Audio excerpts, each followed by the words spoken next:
প্রিয় নবী হযরত মুহাম্মদ সাল্লাল্লাহু আলাইহি ওয়াসাল্লাম কখন ঘুমাইতেন? এশার পরে।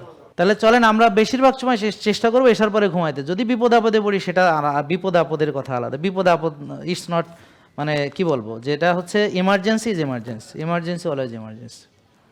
তাহলে আপনি বিশাল পর্দানশীল, আপনি বিশাল আল্লাহওয়ালা, আপনি এশার পরে ঘুমান না, তাহলে দেখেন আপনার নবী আপনার উপরে খুশি হবে কিনা, হাউজে কাউসারের পানি দেবে কিনা আপনারা চিন্তা করেন। আর আল্লাহর হুকুম আপনি অমান্য করতেছেন, রাতকে দিয়েছে ঘুমের জন্য, আপনি জেগে রয়েছেন। তাহলে আমাদের ঘুমাতে যাব এশার পরে, ওইটা তাহাজ্জুদ পড়বো, এটাই সুন্নাহ। যদি বেশি ব্যস্ত থাকেন তো 3টার সময় কাজ শুরু করেন, সমস্যা নেই। এবং দরকার হয় দুপুরে আবার ঘুমান, এবং সারাদিন কাজ করেন ফজরের পরে, দেখেন কাজ থাকবে না।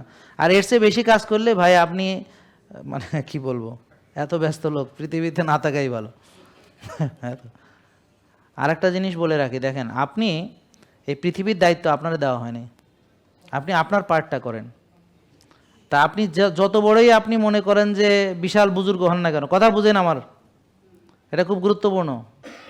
আপনাকে কোরআন হাদিসের ফান্ডামেন্টাল জিনিস মেনে যতটুকু কন্ট্রিবিউট করা সম্ভব ততটুকু করবেন, এর বেশি আপনার করতে হবে না।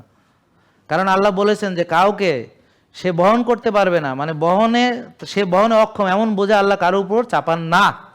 জেকে লাইফস্টাইল লিমিটেড, ওষুধ মুক্ত সুস্থ জীবন।